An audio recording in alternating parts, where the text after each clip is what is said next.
beeg Sans Frontières TV am mbégte bu baax dellusiwaat ak yéen ci face à Fatou di gërëm également ak nuyu ñi ñuy toppee ci Sénégal Info la diaspora surtout di leen dalal jàmm am tey mbégte bu rëy dalal kenn ku bokk ci parti socialiste bokk ci bureau politique bi nekk itam secrétaire général union départementale coordination PS Foundiougne di itam vice-président bu conseil départemental bi ñu ngi lay nuyu Amadou Deme namoon la loon. maa ngi lay fay soxna Fatou. am mbégte dalal la vraiment raw naa la trop. bu gëj ñoo gisante. lool. donc di la ndokkeel ci koor gi. donc di ndokkeel sa les téléspectateurs. donc di ñaanal suñu kilifa diine yi. donc yàlla may leen gudd fan ak wér. amiin yaa rabbi. donc liñ jàmm ci koor gi yàlla na ko yàlla nangu. amiin yaa rabbi. ñaanal également yàlla bu mu doon suñu mujjantalu weeru koor. amiin yaa rabbi. donc di ndokkeel également suñu mbokku jàngu bi. di leen ñaanal yàlla ñu yeggal seen koor ci jàmm ak salaam. amiin. yow aussi may kontaan ñëw ci dal bu bees bi. donc di la fa ñaanal yàlla defal la fi ndam. amiin yaa rabbi. donc ba nga am fi lu wees sa njort. amiin amiin. En tout cas, à l'image de Maïmouna Ndour Faye, à l'image de Aïssatou Diop Fall et autres, vous faites partie des femmes aujourd'hui qui font la fierté donc, de la presse sénégalaise. Donc, di la ñaanal yàlla rek yàlla musal la yàgg say invité ci accident wala mi. amiin yaa rabbi waaw loolu moom sa ñaan la. voilà dañu ci yàlla musal ñun ñëpp. en tout cas amiin defar moom moo ñu tax a jóg. waxtaanee réew mi également ay acteurs politiques ngeen yoo xam ni dañu am voix au chapitre fi réew mi toll dañ ci war a wax ndax gérer woon ngeen àndoon ngeen ak ku gérer tey ak fu Sénégal mën a toll jàpp nañ ne war nañ ci mën a taataan seen xalaat loolu moo waral jotaay bi di face à Fatou ma war a jàkkaarloog yow nag di waxtaanee ponk yu mel ni ñaari at yi président Bassirou Diomaye Faye def ci bopp réew mi waaye digganteem ak son premier ministre lu bari lu ñuy dund tey ñu bari jàpp ne loolu daf ci am njeexital tolluwaayu réew mi globalement ci wàllu koom ak dundinu askan wi ñu ngi traverser une crise économique mais à côté aussi une crise morale seen parti également nekk ci crise PS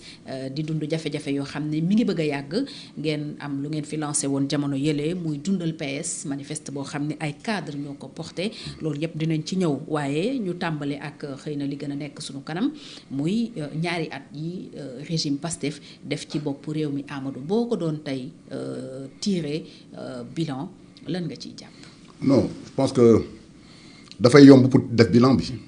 parce que pour moi c'est une déception totale. Une déception parce que moi je l'ai toujours dit et c'est ma conviction le Pastef est une catastrophe ñi nga xam ne également ñoo ko jiite je pense que il n'était pas préparé donc à diriger un pays donc amuñu expérience bi amuñu xam-xam bi amuñu mën-mën bi donc dañuy liggéey sans boussole sans cap donc c'est du conspiratisme d'abord un projet xam ne xale yi ko romb mécaniciens yeeg maçon yeeg ñëpp naan projet bi alors que c'était du pipeau donc ba ñu faloo ba léegi également nous sommes presque à 4 donc programme boo xam ne ñu ngi koy teg ci loxo sénégalais yi donc des promesses à n'en plus finir des reniements à n'en plus finir donc mais man ñi mel ni man ak sénégalais yu bëri c'est pas une surprise pour eux parce que les sénégalais ont fait l'erreur donc de porter donc à la tête du pays donc des aventuriers des gens qui sont inexpérimentés et vraiment pour moi c'est pas une surprise en tout cas donc li nga xam ne mooy xew ci réew c'est une déception vraiment totale donc à tout point de vue d'abord bu ñu waxee ci affaire wax nga ko léegi donc la crise économique donc ba léegi donc il peine donc à pouvoir trouver un nouveau programme avec le FMI bien que il bombe le torse donc parlant de souverainisme et le paradoxe mooy que premier dem assemblée nationale naan ñi nga xam ne ñoo bëgg ñu voter loi ci affaire borom ñaari tur yi donc criminaliser ko yaakamtuñ lu mooy dem bitim réew jaxase ñu ak nasaraan yi waaw koo xam ne il bombe le torse il verse dans l'autoglorification du parler de souverainisme donc c'est un paradoxe bu ñu waxee ci affaire également diplomatie donc man dem naa fi Cameroun yàggul mais très franchement da ngay am sax gêne donc bu ñu la nee Sénégal nga te demande Sénégalais ou vous êtes malien parce que man ci laa xam ne sax ñu nag maliens yi dañ niroo kàllaama donc beaucoup vous le demandent mais soo waxee ne Sénégalais nga les gens se disent que vraiment c'est une catastrophe ce qui se passe dans votre pays donc c'est des jeunes yoo xam ne lan lañ tuddee catastrophe. bon ñi nga xam ne ñoo ne ci bopp réew mi parce que bi ñu leen di fal bon vraiment c'était une fierté pour toute l'Afrique toute l'Afrique bon d'abord au Sénégal il y a beaucoup de jeunes yoo xam ne ils avaient cru à un projet donc boo demee également au niveau vraiment africain les gens donc portaient beaucoup d'espoir sur le duo donc Sonko mooy Diomaye mooy Sonko des jeunes qui viennent qui sortent de prison mais pas 15 jours donc Sénégalais porté leen donc à la magistrature suprême avec un taux de 54% qui est une fierté donc pour le Sénégal pour l'Afrique mais au fil donc des mois au fil du temps les gens se rendent compte que c'est une erreur donc qu'il avait commises et que c'est une déception donc partout saa ñu ubbee seen gémmiñ donc wax musiba diplomatie bi n'en parlons pas donc la diplomatie est à terre. Le Sénégal faisait partie des pays les plus respectés en Afrique d'abord ñun nag les Africains déjà dañu respecté woon ragal lu ñu woon parce que amuñu woon lu ñu ragale mais la richesse du Sénégal a toujours été les hommes et les femmes donc qui dirigeaient ce pays au niveau international dans les institutions internationales il y avait des Sénégalais partout donc muy Jacques Diouf muy ñoom Kéba Mbaye au niveau de la haie muy voilà donc Amadou Mokhtar Mboum vraiment on faisait la fierté de l'Afrique quoi au niveau maintenant international au niveau de l'Europe au niveau donc de l'Amérique et autres vraiment le Sénégal était un pays qui était respecté président yi fi nekkoon donc lépp lu xewoon Afrique donc ñoom lañ doon woo ñoom ñoo koy réglé et puis fu ñu demande également nit ñi dañu leen jox seen wàccuwaay jox leen seen cër donc muy réew moo xam ne bon à tout point de vue dafa nekkoon réew moo xam ne réew moo xam modèle la mu ci dialogue donc islamo-chrétien puis muy ci démocratie muy lépp xam nga vraiment mais léegi la diplomatie est à terre wax nga léegi mbirum économie maa ngi suivre mon jeune frère Barthélémy Dias barki démb bu mu naan que Badara Gadiaga moo koy wax ne que donc cinq ans yi donc mooy les étudiants donc les paysans les ambulants les commerçants et autres donc ans yi ñi nga xam ne ñoo gënoon a yaakaar ci donc ci projet bi boo deful ndànk mandiaan lañ leen nar a def donc am na beneen an buy ñëw mooy mandiaan bu ñu leen deful mandiaan sax ba pare boo demee ci àll bi moi qui habite dans le bassin arachidier donc da ngay xool béykat yi mais da nga leen yërëm donc les gens ont leur production dans leur maison am na ñoo xam ne ils l'ont bradé donc ci luuma yi ñu woowee mbapat jaay ko à des prix yoo xam ne vraiment des prix indécents donc boo demee ci étudiants également li xew à l'université que le premier ministre a assumé d'ailleurs donc dem brutaliser leen donc une brutalité inouïe loo xam ne kenn mos ko imaginer donc sous le magistère de Pastef mosul am à l'université donc dóor xale yi xam nga toroxal leen ñii di jaar ci kaw di daanu di weq seen moto mu am une haine boo xam ne def nañu seen kaw bon problème ambulant yi donc c'est la même chose Jakarta man yi donc c'est la même chose donc la crise là elle est là palpable chacun la vit donc cette crise là économique sans précédent donc bu fekkoon ne am nañ nag yaakaar fi ñu jëm donc nit ñi mën a am de l'espoir parce que àdduna espoir la mais c'est des gens qui ont des problèmes pour définir donc une stratégie pour s'en tenir pour fixer un cap et puis pour définir une stratégie dama la permettre d'atteindre ce cap donc amuñ organisation amuñ méthode amuñ aucune expérience pour diriger le pays donc je suis pas surpris man parce que xamoon naa ne que bëgg nañ je me demande sax na bëgg nañ parce que mais gëm naa ne que mënuñu yor réew donc xamuñu ils n'étaient pas préparés à ça dafa mel dafa daanu seen loxo mu bett leen donc c'est une catastrophe le Pastef est une catastrophe c'est une calamité et moi je prie Dieu pour que vraiment lii gaaw a jeex 2029 les Sénégalais s'en débarrassent et puis defaraat suñu réew ça sera extrêmement difficile parce que tous les indicateurs sont au rouge defaraat suñu réew yóbbu réew mi fi mu nekkoon démb mais daal franchement seen ñaari at yi moom donc ñaari ati catastrophe benn bi nga xam ne également moo gën a choquant donc pour des gens qui disaient toujours qu'ils ont été victimes donc d'un système politique qui ont été victimes d'injustice avec la justice donc sous leur magistère en 2 ans mais ils ont enfermé mais plus que Macky Sall en 12 ans il y a plus de liberté donc liberté son truc booy dem fi leen di télé maa ngi woo léegi sama soxna ne ko maa ngi def benn émission télé mais dañ lay dankaafu parce que à chaque fois que nga dem télé donc pour un oui ou pour un non ñu tëj la suñu mag Moustapha Diakhaté gis nga li ko fi dal donc baatu alku ñu tëj ko ci kaso beneen bi baatu guñaay fii ñu tëj ko fi kaso alors que ñi nga xam ne ñoom ñoo koy tëj kaso rek ñu traite de résidus donc société civile bi ñu taxe leen de fumier donc la justice ñu taxe leen de corrompu du n'importe quoi donc il dit ce qu'il veut et puis ku ko tontu wala ku wax loo xam ne mooy sa xelam ñu jël la donc Birima la gis nañ le cas de Abdou Nguer le cas de Amendoy le cas de Modou Fall et j'en passe le cas de Badara Gadiaga donc ku wax ñu tëj la ba nga xam ne boo dem téléphone sa mbokk dañ lay dànkaafu mais nag ce que Badara dit toujours Badara Gadiaga que je salue au passage donc am na Sénégal xam ne du ñu rëpp jamais donc sur les libertés donc il y a problème donc beneen bi également sur la démocratie mais même chose ba tey yi may waxee yow ne xamuñ kañ la élection locale dem kenn xamul donc au moins dem nañ Sénégalais ba nga xam ne amoon nañ loo xam ne ñëpp d'accord nañ ci mooy donc bu ñu dégmal des élections il y avait un dialogue ku bugg a bokk na bokk ku buggul bokk doo bokk mais quand même loolu suñu aada la woon suñu cosaan la woon dañ ko doon depuis l'accord consensuel donc de 92 donc de Kéba Mbaye il y avait un dialogue boo xam ne moo doon jiitu mbirum élection yi moment bi ñu nekk nii war nañ def les révisions donc des listes électorales defuñ ko ba léegi donc président il n'en parle pas kenn xamul kañ la élection dam ndax élection dam ndax doom j'espère qu'il ne pense pas que mën nañu defaat la ñu defoon ci législative yi waaw parce que c'était inélégant c'était discourtois waaw parce que bu fekkee ne que demande nga l'avis du conseil constitutionnel ñu jox la seen avis nga toog ñaari weer denc ko nëbb ko donc ku toll ni njiitu réew également nga xam ne kàddoom loi la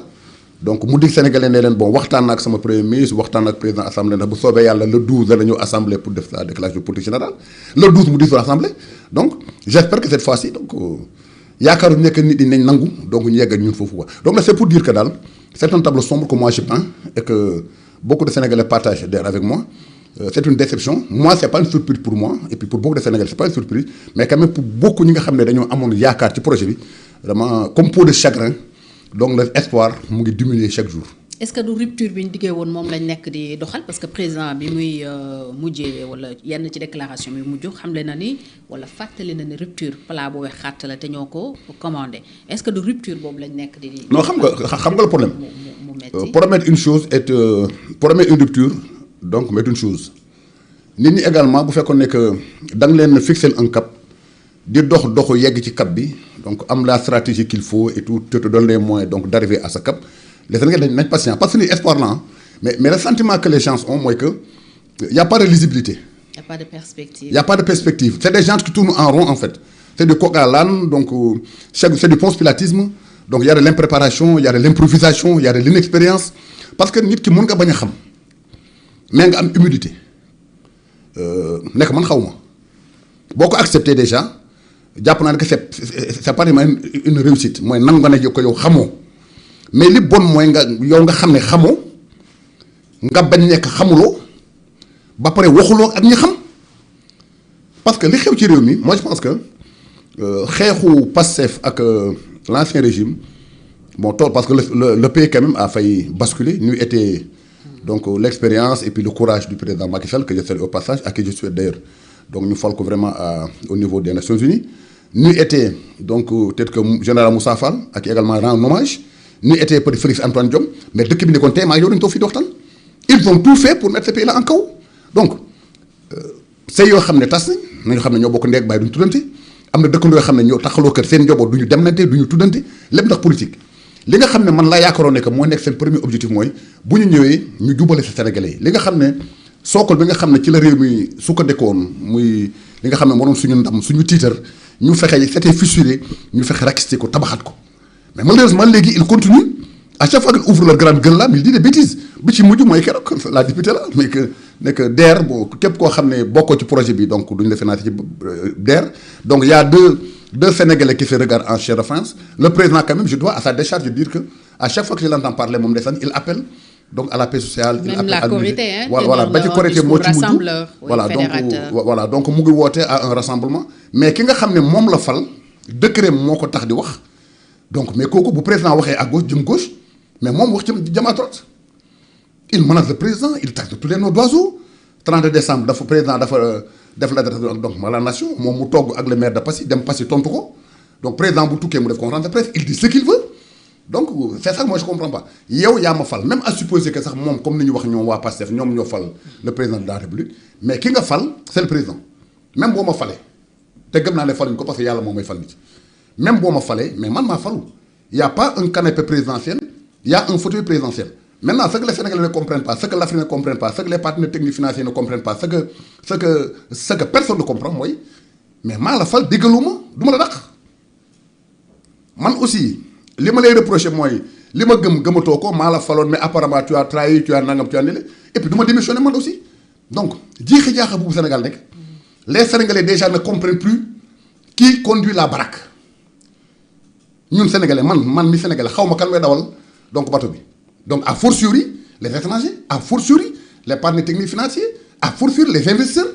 parce que réew moo xam ne xamuloo kan mooy décider réew moo xam ne y a une guerre larvée donc au sommet de l'État et que ça peut péter à n'importe quel moment mais kenn du fa dugal sa alal parce que un investisseur du ñëw investir pour ñàkk xaalisam bu amee un risque xam nga risque zéro du ma ne am na mais quand même bu ñu xoolee xam ne kii danger la mais personne ne fait loolu moo andi jafe-jafe na ci réew beneen bi également mooy moo jël sentiment yi que ñoom seen problème mooy que bëgguñu ko tekki bëgguñu ko am bëgguñu homme d'affaires bëgguñu milliardaire ñoom pour ñoom képp ku am sàcc nga ba nga xam ne donc ils ont tëj nañ ay nit ñoo xam ne vraiment tooñ rawul loolu tooñ bien que premier ministre ba léegi moom mu ngi koy revendiquer naan que justice ba léegi deful liggéeyam alors que. reddition des comptes mais ñi ñu tëjoon reddition des comptes tout le monde est d'accord les Sénégalais sont unanimes là-dessus képp koo xam ne jël nga alal réew mi te moomuloo ko nañ la tëj ba damm caabi mais la personne tant qu'elle est pas jugée tant que sa culpabilité n'est pas établie cette personne. donc on dit qu'elle dafa bénéficier de la présomption d'innocence mais ni ñu arrêté doomu góor ñi donc c'est de l'acharnement. Le cas de Mansour Faye Mansour dafay tukki ñu ne ko doo tukki amul benn décision de justice tukki waat ñu ne ko doo tukki le PM se permet de dire Mansour woo naa la ñetti yoon munoo fexe ba rëcc bañ koy tëj Mansour a dit je consigne rien parce que defuma dara mais un arrêté boo xam ne 2013 la l'arrêté 2 mois mooy durée de vie am deux fois nga ko mën a jël ci année. nga dem ba 2019 période de crise nga xam ne mais le monde s'était barricadé bateau ñëwatul kenn ñëwatul tout était mais ñu 250 ak 275 25 francs ñu bëgg ci toroxal gor su mel ni Moustapha Ndiaye ba mu consigné 800 millions tëj ci Mansour Faye injustement prison 5 mois mais c'est des choses yooyu moo ne ci dëkk bi loolu moo tiitloo ñi nga xam ne loolu mooy bilan 2 ans ñoo far ñu andi le cas de Maodo Malick Mbaye mais c'est même chose Maodo moo président Macky dafa dem mu ne moom a faloon bu démissionné lu rare d'ailleurs Malick dem Maroc am fa liggéey bi Thiaw li jógee Thiaw entreprise am mais à travers son avocat mu bind le juge wan ko contrat travail am boobu soxlaa mu wuy si la Malick ñëw tabaski de son propre gré moom moo seeti juge bi maa ngi si pour 15 jours mu ne ko d'accord dégg naa la convoqué ko mu ñëw mu ne ko je vous c'est juste pour vous dire de rester à la disposition de la justice maanaam mënatoo ñibbi Maroc convoqué ko ñëw mu tëj ko pourquoi parce que ki la remplacé am na cabinet indépendant bu mu jëloon am na lu ñu reproché li ñu lay reproché ba léegi waxuñu ne lii la mun a tontu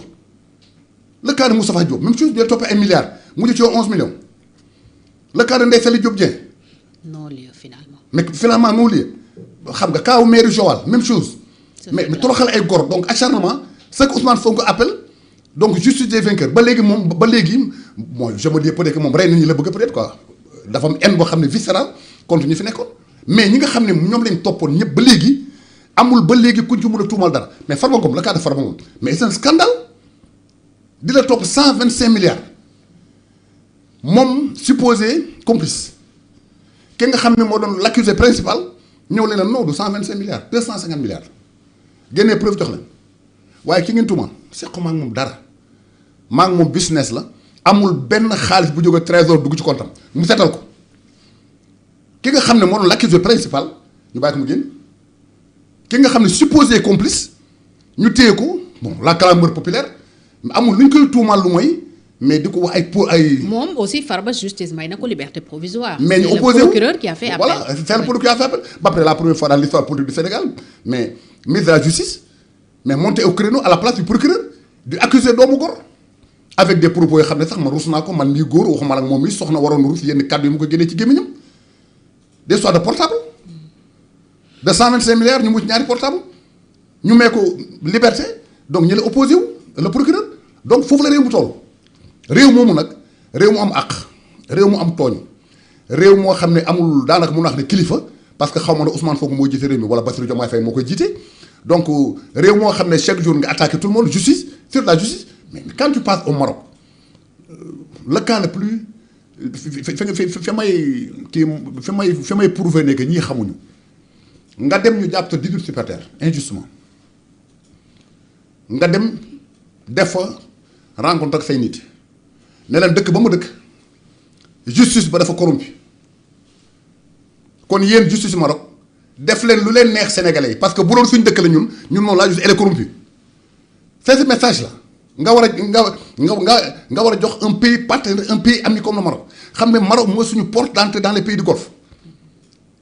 investisseur bi nga xam ne dafa war a ñëw premier ministre de la République du Sénégal ne dëkk ba ngay ñëw war a andi sa xaalis war ko bokk ak doomi sénégalais suy joint venture wala noo ko bés boo fa amee problème justice ba la war a àtte jox la sa àq sa yelleef dañoo corrompu mais kan mooy investir réew moomu dafa la réew mi toolu Fatou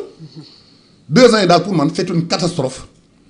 yàlla nañu yàlla tàggale ak régime Pastef nanguloo leen itam acte yi ñu posé mu jëm ci wàllu souveraineté réew mi gën a moom boppam gën a gis boppam ci ni muy jëflante. am na lu ñu fi def suñu diggante ak France. non xam nga souveraineté ñu ngi wax waxi renégociation de contrat récemment. non xam nga souveraineté moom bon waa ji li mu wax ci donc yaakaar offshore bi moom. ña ko yore woon ñoom ñoo gedd delloo ko Sénégal ndànk dem si na donc mu ngi ci loxo Sénégal d'ailleurs et puis j'attends de voir ndax nañ am 4000 wala 5000 milliards donc yu ko exploité dafay dox ak donc dafay dox ci xelu yenn Sénégalais ba léegi Ousmane Sonko dafa promettre monts et merveilles mais comme ce fantôme au mains vides donc il a promis tout le contraire de tout finalement donc loxee dara new coom ba tey Ousmane Sonko se permet de promettre aux Sénégalais donc de toucher la fibre la plus sensible du Sénégal maanaam parce que le Sénégal ne peut pas être en ostracisme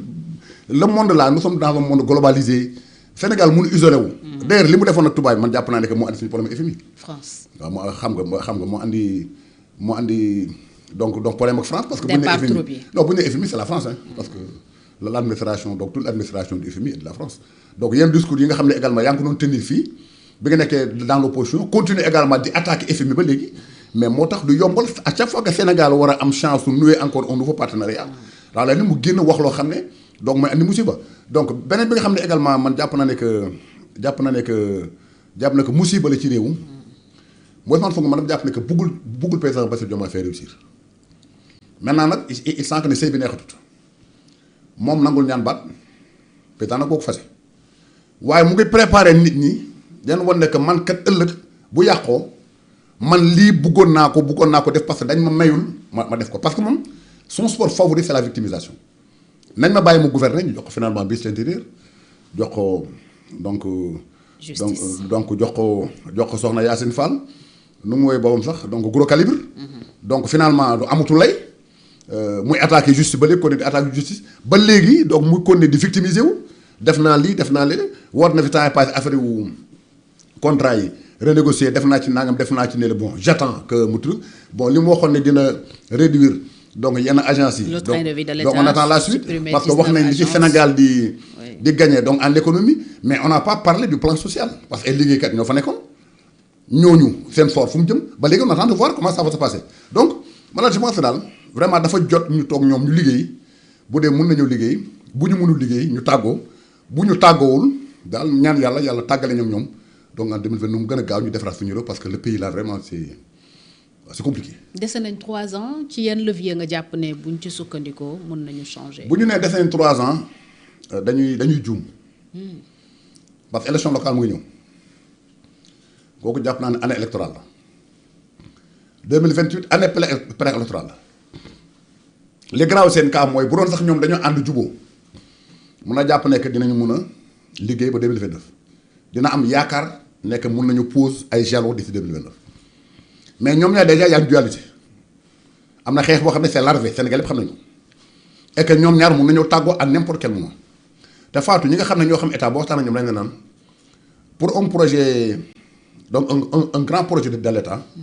donc entre l'identification du projet les études donc recherche de partenaires donc financement donc xam nga lancer appel d'offres ba ngay déployer bay attribuer ba ñu commencer ça prend pas moins de 2 ans projet yi fi Macky Sall bàyyi woon ba léegi amul benn bu ñu ci mën a yeggali ñoom da ngay xool seen budget yi donc ak seen rapport d'exécution budgétaire yi rapport yi xam ne ay 2 milliards d'investissement lañ ci def bu njëkk sax dañoon annexé donc léegi nëbb nañ ko waxatuñ ci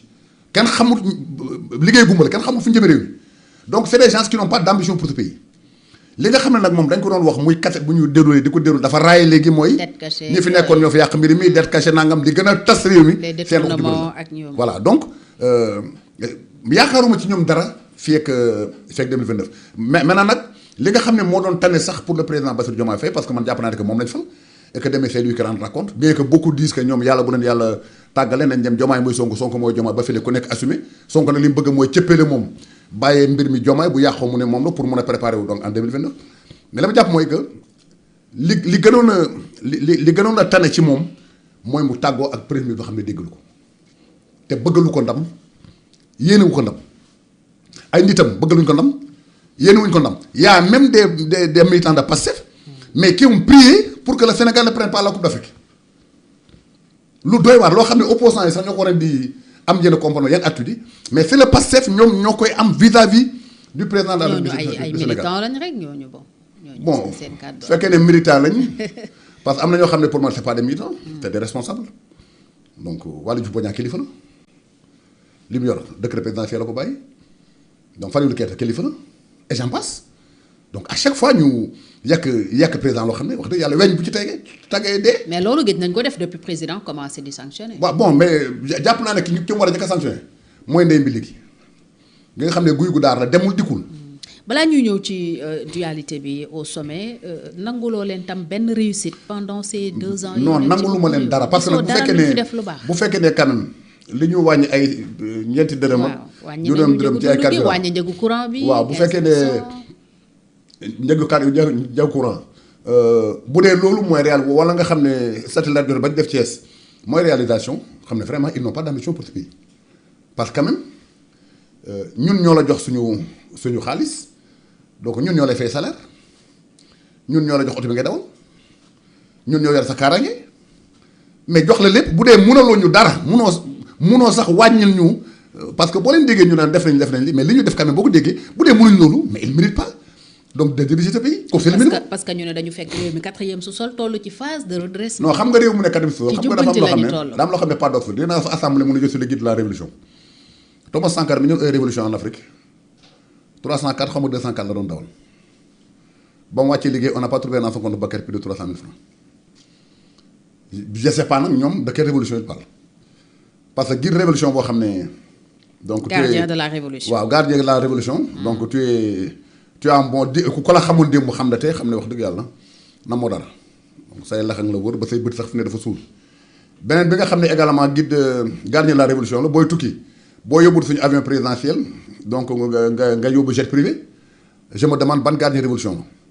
la gardien révolution boo xam ne également réew moo xam ne tam dafa nekk 4e sous-sol ba ñu faloo ba léegi amul lu ñu waxee ñoom ci seen avantage wàññi nañ ko pour vraiment mun a am solidarité ak le peuple sénégalais qui souffre ci seen avantage wàññuñ dara donc seen auto bees la ñu dawal ministre bu la ci romb il a au moins une vingtaine de voitures donc derrière lui donc le PM n'en parlons pas donc le président même chose président assemblée nationale gis nga ko donc namuñ dara jëndal ay auto 50 millions à des députés ci réew moo xam ne dafa nekk 4e sous-sol donc heureusement sax mu nekkoon 4e sous-sol parce que jàpp naa ne que réew mi bu nekkoon 1er sous-sol moom donc sénégalais torox parce que ñoom koo ci xool xamoon ko démb xam ko tey xam ne wax dëgg yàlla buñ ne sénégalais nañu takk ceinture dañoo yëpp sénégalais mais ñoom ku ci nekk daal yolomal nga ba nga xam ne sa biir mu ngi la wër loolu mooy dëgg les sénégalais ne sont pas tout après bon ci réew mi leen dëkk ce qui se passe xam nañ ko quoi beneen bi mooy dañu ñëw wax rupture wax transparence wax nangam ne li nga xam ne moo doon acte bu ñu doon posé man ma xaw am sax xam nga donc xel mu dal mooy mais problème Azer bi mais Ousmane Sonko moo am majorité assemblée nationale mérité wu ne au moins une commission d'enquête parlementaire. mais nee na dossier boobu amul dara. dossier waaw mais moom c'est pas le juge c'est pas lui le juge hein mais amul pour seetal nit amul pour accuser nit et c'est ça l'erreur qu'il commet moo tax ma la xamuñu état moom il est premier ministre c'est pas à lui jàpp loxo DG yëkkati ko ne ko defoo dara c'est pas à lui la justice devait s'autosaisir wa illa assemblée def une commission d'enquête parlementaire mais gindi sénégalais yi ñu xam beneen bi mais mënuma nangu ay samba boy parce que gis nga way c'est des nu ñu koy woowee sax ñoom seen gaañ jàppoon kaso. martyrs des martyrs yoo xam ne ñi lakk Auchan yi mais faatu duñ martyr ñi lakk terre bi à hauteur de 6 millions yàq fa autour si am na sax ba léegi tëngee seen gaar ba léegi xaw ma démarré wuloon ñooñu c'est pas des martyrs ñi lakk les stations d'essence mais c'est pas des martyrs ñi lakk bureau poste bu Nkiling bureau poste bu Diaobé c'est pas des martyrs je suis désolé ki fekk car buy daw bu sànni cocktail donc ba am ñu dee ci biir mais du martyr tu me diras maintenant que toujours bu amee mouvement de masse y a des dégâts collatéraux am na ñoo xam ne peut-être jàpp nañu ne dañoo dem masse wala nangam mais quand même da nga ma nangul nekk ñoom liñ bëggoon mooy mettre ce pays là à feu et à sang kaw mais Fatou vous trouvez normal ci ñu naan jubal jubanti vous prenez 5 milliards des Sénégalais sama xaalis sénégalais yi dédommagé ko nit ñoo xam ne amul benn enquête y a aucune décision de justice nga jox leen ko ba léegi 8 milliards bu bàkkale leeraluñ ko ci ñu naan jubal jubanti ba léegi Azer bi amul commission d'enquête parlementaire ba léegi ONAS bi un DG boo xam ne ñoom ñoo ko fal mu accuser un ministre bon jéem nañu sëlëmal nii woo ko fii di entendre ko fan la mujj furaas daal wax dem pour ñu woote jubal jubanti de qui se moque-t-on les Sénégalais ne sont pas dupes te bu ñu demee élection xam ne les Sénégalais ne sont pas dupes nit ñi dañoo am mbetteel ci ñoom dañu am gàcce ci ñoom nit ñi dañu def à la limite jéppi. alors ci 2 ans itam am nañ loi bu durcir les peines les sanctions contre actes contre nature yi ak tout ce qui peut-être va dans le sens de l'homosexualité ak yi xel nanguwul te mu lëmbee réew mi loolu au moins c'est un bon point. waaw non loolu moom wax dëgg yàlla parce que du nag loolu la ñu digal Sénégalais ils l'ont dit et redit ñoom ak reniement ñoom seen mbir la waaw ñoom ak reniement moom ils ont une relation très intime parce que waxoon nañ fa affaire criminalisation lañ promet. donc criminalisation lañ waxoon mais quand même je dois à la vérité dire quand même que def nañ jéego bi mooy que nekkoon juróomi at yóbbu nañ ko fukki at li nga xam ne également ci ndàmpaay ci xaalis yokk nañ ko quand même donc je les félicite ci loolu bien que nag du moom la ñu digoon criminalisation lañ waxoon mais Ousmane Sonko bu demee ba assemblée naan ñiy wax criminalisation donc liñ bëgg mooy ñu criminaliser ëllëg ñu jaay ñu bitim réew pour quelqu'un boo xam ne dafa yàgg attaqué bitim réew ne faale wuñu leen mun nañoo dund sans yéen donc c'est un paradoxe beneen bi nga xam ne également rafetlu naa ko quand même je dois à la vérité de le dire dégg naa ko dans son discours il y a certains pays qui nous menacent donc d'arrêter les financements la Belgique wala Wallonie bon là vraiment le peuple sénégalais en tout cas moi je le soutiens donc dans ce refus parce que nous avons un pays vraiment souverain c'est pas parce que da nga may dimbali donc da nga may yàqal sama askan loolu man je le soutiens et je demande également aux Sénégalais de soutenir le gouvernement ci combat boobu quoi loolu d'accord naa ci parce que quand même du loolu la ñu digoon mais quand même il faut reconnaître que donc vraiment am na jéego xam ne def nañ ko donc président Macky Sall defu ko woon président Abdoulaye defu ko woon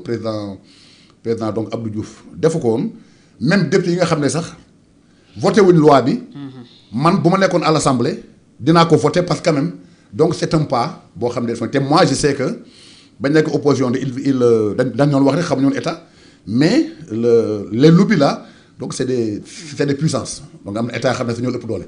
waaw vraiment am nañ courage quand même poser un premier acte donc on espère que ñeneen ñii ñëw également mun nañ poser benn acte pour que ba ñu yegg ci criminalisation peut-être un jour voilà parce que criminalisation bon yokk nañ peine mais en même criminalisation aussi bu ñu ko waxoon je pense pas que peine bi dina ko dépasser peine bi dépassé fu mais criminalisation au moins li avantage mooy donc dafa am benn effet dissuasif réew mi kat dañ fa criminaliser l'homme socialisé ku ko dégg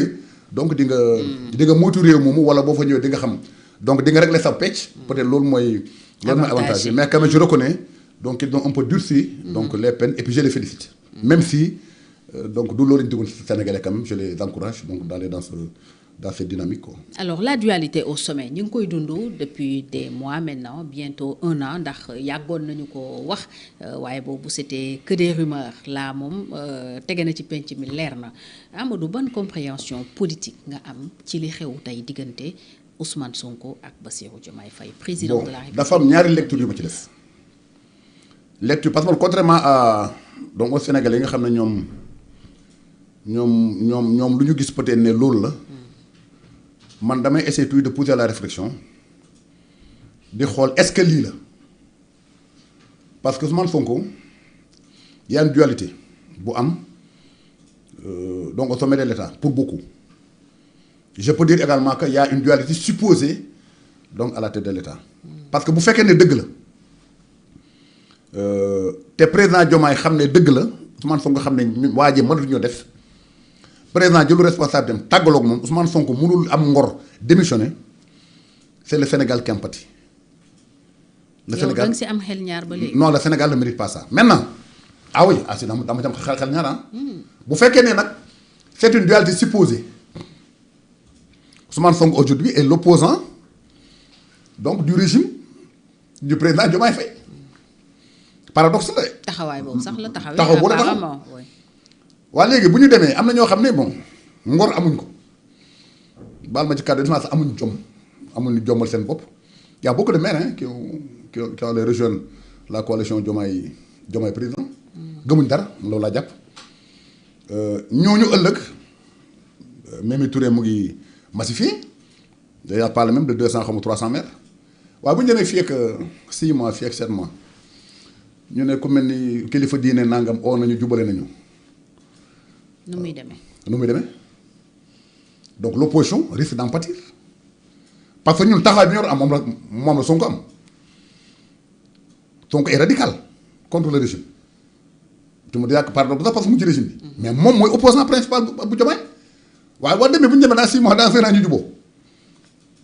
ñu ne juboo nañ. da nga bokk ci ñuy xalaat stratégie. non man jàpp naa ne que c'est vicieux peut-être xam nga vous me direz que c'est vicieux mais même mun na nekk parce que politique la. parce que xam nga sénégalais dafa bëgg potin dëkk dem crise dëkk métti amoo dépasse sa doom mënoo ko faj sa doom yu dàq école locataire di la bëgg a rey UC ñëw taxaw la nga nekk jafe-jafe mais potin bi dafay tax nga fàtte say jafe-jafe. oui topp ci di wax rek. parce que li ñu di woon sénégalais mënuñ ko def ñu occuper l'esprit des sénégalais par une supposée dualité au sommet de l'État c'est possible hein. que ñu créé ko. ñu créé ko mu nekk lu virtuel xam ne du dëgg ñoom ñooy jouer di comédie bien que le Sénégal pour man ci ñaari probabilité bu dee dëgg la réew mi mérité ko bu dee dañuy jouer ak les sénégalais réew mi mérité ko parce que le Sénégal qui a pâti parce que investisseur bi waroon ñëw du ñëw donc nit ki nekk ci dëkk waroon dugal xaalisam fenn du ko dugal parce que dëkk bi mën a tàkk à n'importe quel moment donc c'est pas bon pour le pays c'est le Sénégal qui a pâti le Sénégal mérite pas ça mais nag man duñ ma nee rek lii la rek ma ne lii la jàpp déedéet damay njott loo xam ne sax nit xalaatu ko et c'est possible si tel est le cas mais qu'adviendra-t-il de l'opposition ou bien des transhumants yi nga xam ne ñoom déjà dem nañ ba toog mi président donc tout ça politique la quoi. waaw man daal pour man gaw ma nekk ñoom ñaar mun nañ am dualité parce que président xam naa ne quand même le président Bassirou Diomaye Faye c'est le président de la République du Sénégal. premier ministre nee na ñu ngi ci cohabitation douce. waaw cohabitation douce waaw loolu yëpp daal ci waxu Sonko nga baal ma rek soxna Fatou waaye daal man kàddoom du ma ci dóor sama doom wax dëgg yàlla parce que li ñu waxoon dafa bëri président toog na fi ñëpp di ko dégg wax naa la ko léegi ci njëlbeen. non le 12 sama PM dina ñëw donc kàddu président pour moom loi la. parce premier demul. mi ngi leen convoqué woon sax d'ailleurs par décret. gis naa également mu jot décision du conseil constitutionnel l'avis du conseil constitutionnel téye ko denc ko moom Sonko di ko xumto def seen investiture ba pare doo ko jàpp date élection d'une manière unilatérale donc loolu président def na ko waaw kon nag kooku aussi bu ma defee loolu nax ma ci démb mais du ma nangu ne rek lu mu wax rek tey dëgg la man foog moom n'en parlons pas reniement sur reniement lépp moom reniement moom ak moom dañoo li ñu koy vaar man am naa yaakaar ne sax peut-être que je le dis à quelqu'un à matière man ko nag bon je suis contre lui mais il doit être solide moralement hein. Il doit être très solide mais li ñu koy vaar man ku ma ko vaaroon ma génne Sénégal et puis sans gêne avec toute une froideur sans état d'âme ça le gêne pas il continue à nous promettre il continue à nous prendre pour des ignorants chaque jour ñu waar ko yaa waxoon lii ñu won ko loo xam ne méngoowul ak jëfuteen ça ne dérange pas aucunement il doit être très solide man aw ma fit boobu man am naa kersa samay doom am naa kersa sama soxna am naa kersa samay dëkkandoo xam ne damay moo gis ne tanouriste en fait pur xam nga pur sang man tanouriste la waaw dama ko xam ne jàpp na ne que kaddu dafa am solo et puis loolu la ñu yare donc da ngay nekk xale ñu la koy wax gor ca wax ja nga màgg ak moom mu nekk ay valeur donc su ma gisee ku koy fouler au pied sans état d'âme franchement je lui tire mon chapeau mais daal seen supposé dualité bi pour man supposé dualité la ba keroog nag donc président di jël responsabilité dàq ko tàggoog moom wala ba keroog PM di dem ba xam ne la vraiment lii mootul nekkan donc par respect aux Sénégalais par respect à mes militants donc naa bàyyi waa ji mu continuer donc ma waajal sama bopp. dégg naa sax ay rumeurs yi ma nekk y a une loi là qu'il veut changer pour permettre ko mu nekk candidat loi bi également bu ñu ko voté mais président moo koy promulguer. la révision du code électoral. waaw article L29 et 30. mais président moo koy promulguer. ñu ngi ruumandaat tam beneen loi pour empêcher président mu bañ a mun a tas assemblée. mu bañ a tas assemblée ñaari yoon. dans un mandat waaw ci benn maanaam mënu ko tas ñaari yoon mais loolu boo ko voté du président moo koy promulguer donc on attend de toute façon li ci kanam raw li gët dinañ xam ndax dañuy comédie wala ndax réellement donc cette dualité là donc elle est sincère. situation bi ñu nekk lan mooy première conséquence yi mujjoo. conséquence bu njëkk bi mooy wax naa la ko doomu sénégalais bu nekk fi am alalam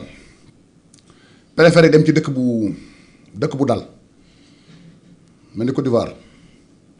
wala yenn pays dem investir fa moo koy gën a parce que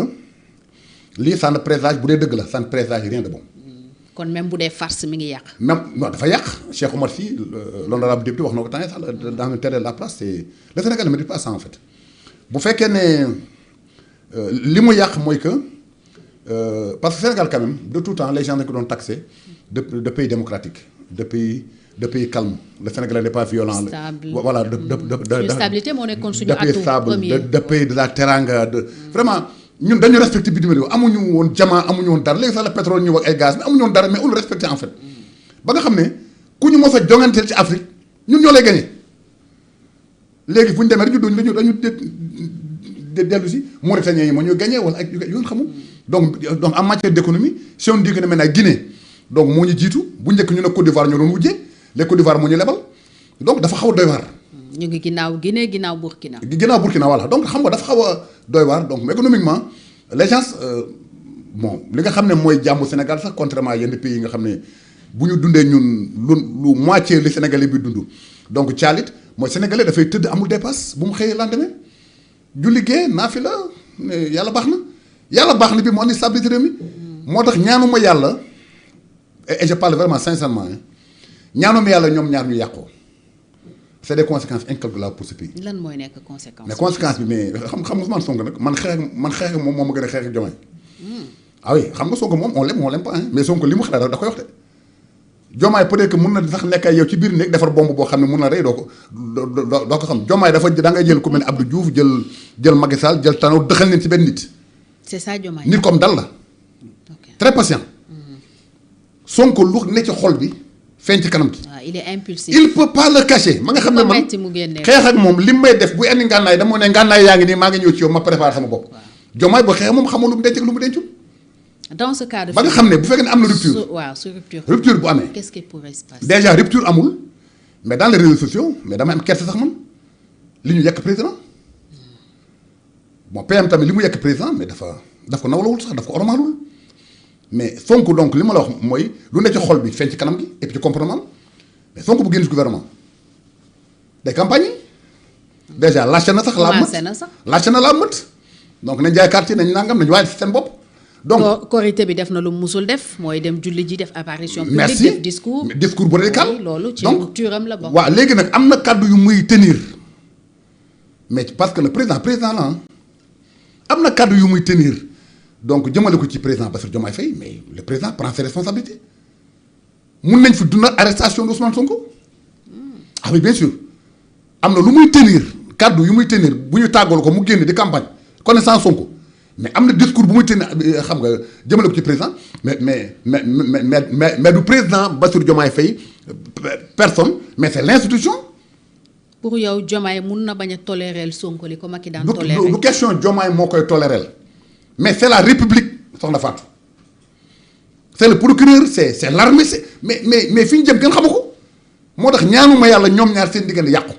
nañ toog ba 2029 Sénégalais xool ndax ñii la ñu diggoon def nañ ko ndax la ñu yore woon neex na ndax ñun dañoo yokk dañoo wàññeeku bu lu Sénégal wuloo fan la leen ñoo xam. kon yow en cas de rupture Diomaye nga gën a ragal ko Sonko. Diomaye laa gën a ragal ko Sonko Diomaye laa gën a mais nag Diomaye le président et puis xam nga xale yi newoon nañ Sonko Macky Sall boo ko loolu ñoon wëy fu ñu mujj Sonko la mën nañu la te Diomaye li mu xamal Sonko Macky Sall xamul ko woon Sonko attention c'est le président de la République de Sénégal bu ko neexoon tey mu xam fi ma ne lu ma añee sax bu ko neexee mu xam ko c'est l'homme le mieux renseigné du pays et puis président la dafay toog bureau dans l'intimité donc de son bureau non c'est le président qui a le Sénégal comme dans un crâne en verre qui a des informations qu'on n'a pas qui connaît des choses qu'on ne connaît pas lu mu wax ak Bush lu mu wax ak Trump lu mu wax ak Nangam lu mu wax ak Macron non c'est le président c'est un président de la République c'est plus Diomaye Bassirou Diomaye Faye naan maa xaas ak balem non c'est le président donc Sonko dina génn attaqué ko wala waa Pastef génn attaqué leen beneen bi également mooy dafa indi instabilité ci réew mi waa amee ñeneen ci gouvernement bi Diomaye daa def remaniement. commencé na dàqee sax. waaw non dàqagul sax mais da def remaniement migration fan la jëm c'est un allié acte d'allégeance président toog ci gouvernement dafa ko mu dàq la donc Moussa Balla foofu na fan la jëm et j'en passe. les alliés fu ñu jëm. ah Sonko ne dañuy dellu opposition ñoom. waaw non mais attention ñun on a vécu donc Idrissa Seck ak Abdoulaye Wade Idrissa Seck n'était pas n'importe qui dans ce pays waaye ba mu tàggoo Wade ba mu gëstoo non gisul ñu bëri on a vécu Macky Sall avec Abdoulaye Wade bi Macky jógee PM Macky dem assemblée ñu pratiquement poussé ko à la sortie mais Macky ba mu gëstoo mais dafa ñëw toog ci combat bi. attention parler Mbaye Ndiaye. attention ñoom Mbaye Ndiaye ñoo fa desoon Moussa Cissé ñoom ñoo jéngoon donc ñeneen ñi waaf Sonko aussi mun na am mbetteel. même s'il détient l'Assemblée nationale. non même bu détenir l'Assemblée nationale qu'est-ce qui va se passer Diomaye a son budget donc mun na xëy dàq ko li mun mooy dugal fal beneen ministre mu dem motion de censure risque boobu la. bu ñu ko defee 2 fois xamul 3 fois d'après les trucs mais Diomaye mun na sax gérer mais par ordonnance décembre mu tas assemblée et puis Sonko attention qu'il pense pas qu'il a la majorité des députés sous son emprise am na Sénégal lañ nekk soxna Fatou ndogu li am na ñoo xam ne demuñ am na ñu dem am na ñu dem. am na ñu dem pour déggal seen bopp. non dem déglu président parce que voilà woo nañ Sonko du ay kenn ko bul dem. am na ñoom dañ ne carrément catégorie demuñ waaye dafa ne bokkul suñu parti waaye daf ne politique tout et puis palais bii war fi woote réunion y a des gens qui ont des principes ba demuñ. 6 xaw ma 7. sur 130 am na ñu dem demee aussi mais attention qu'il pense pas que moom il a la majorité que lu mu leen def loo ñu def ko. kon moom ci boppam mën na am surprise. moom mun na am choc mun na sax bañ a dellu assemblée moom